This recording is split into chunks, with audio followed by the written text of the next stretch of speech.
Bismillahirrahmanirrahim. Geçip baryandır. Zamanın ki zaman adamlar azib, nefs için imandan geçip baryandır. Biderek zat için ant istek deyip, yeke şeytan aldap baryandır. Ahdu feyman hiçbirinde tapılmaz, nesihat verilse kulak asılmaz.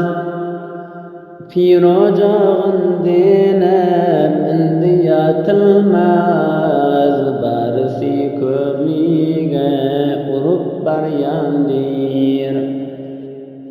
Gepleseler andişek dip başlarlar, nefsi bulmaz imanını taşlarlar.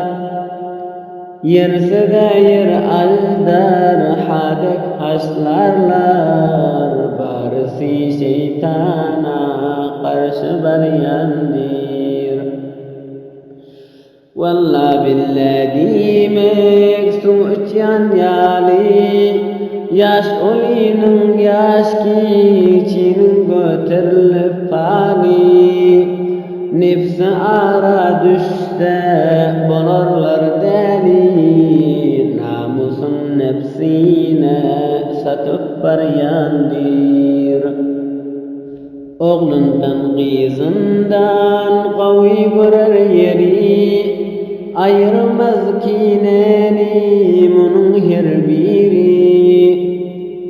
Dolmağa hadırdır yılandan göri, şeyle musibata karşı baryandir. Kurbani aydanin halka eser yok, kardeşin kardeşten bulup özü sok.